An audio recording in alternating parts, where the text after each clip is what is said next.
Today we're going to be talking about the Spindle Box. We're going to discuss how to give the lesson and what the purpose is. Now, the Spindle Box comes after we've discussed quantity with the number rods and also with these sandpaper numerals. So the children have been introduced both the quantity and the symbol when it comes to a number. Now is when we introduce the concept of zero. Now, before we give this lesson, we pull the work out and we'll talk to our child, who would be imaginary right here sitting next to me. And we would talk about these numbers right here.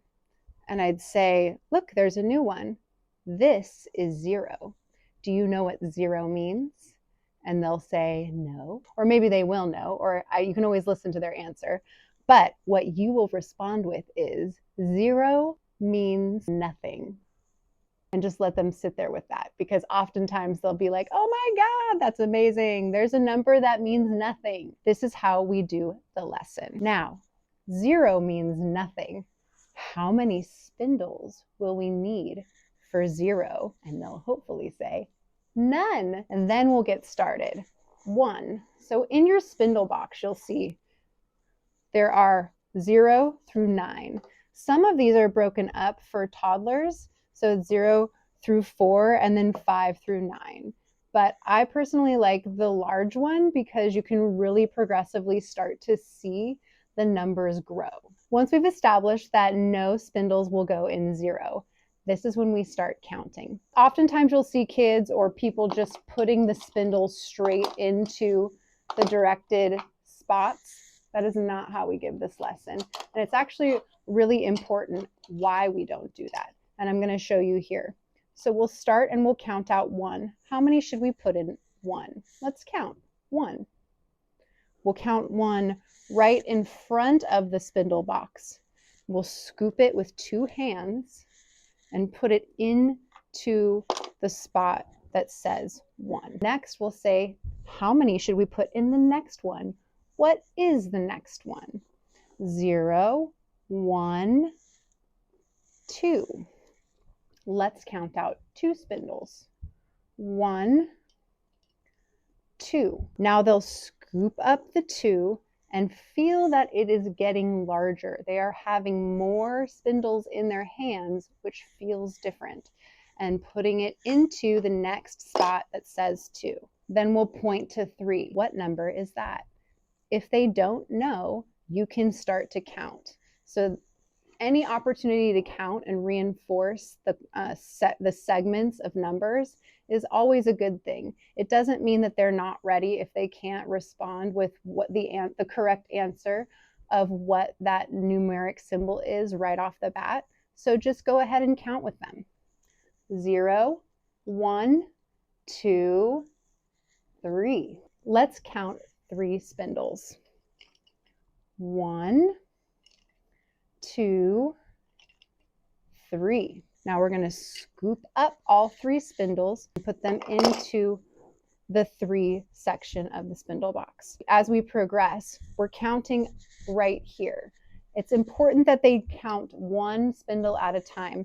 You'll notice that oftentimes children will grab a bunch of them, whether it's the spindles or the counters, but you really want to slow them down and do 1 at a time. So moving on to 4, if you see a child going like this, 1, 2, 3, 4, you could end up with 5, you could end up with 9, who knows? So we're going to start and just do 1 at a time.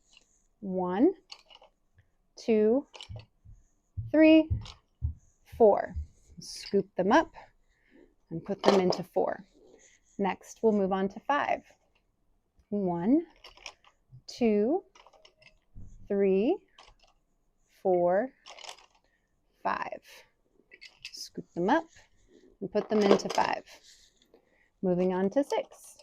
1, 2, 3, 4, 5, 6. Scoop them up and put them into 6. Now, if you notice that the child has this wandering hand and they can't seem to slow down and just count 1 at a time, you can have them sit on their other hand.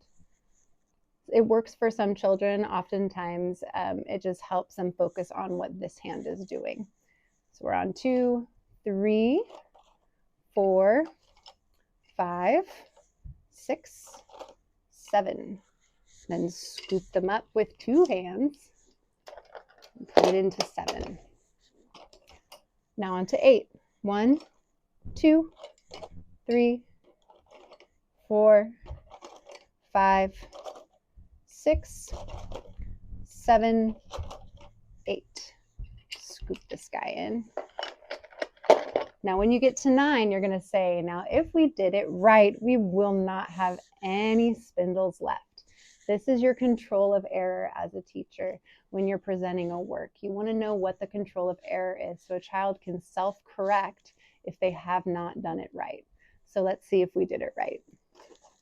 1, 2, 3, 4, 5, 6, 7, 8, 9. Looks like we did it right. So as they scoop it up, their little hands are going to really need to hold on to all of these. And as you can see, when you're holding this, it has grown as far as when the quantity grows, the physical amount is growing. So what the children are noticing is how 9 will feel so much larger than 1 or 0, which felt like nothing. And when they're done, this is what the spindle box will look like. And when they clean up, it gives them an opportunity to count again, reinforcing that quantity. You don't want them to just dig in there and start grabbing them out. You want them to go one by one again, because we also want to make sure that all of them get back into the box. So 1, 1, 2, so on and so forth. And they'll count and pull out each individual one as they're putting the work back. You wouldn't present the spindle box at any particular age. You would present the spindle box once a child has started to really understand quantity and symbol. So this is going to reinforce that with a loose quantity. You could say that you could start this at 2.5 or 3, but it really comes down to readiness. So that was our lesson on the spindle box. Feel free to drop a comment or a question, and I'd be happy to get back to you. Bye.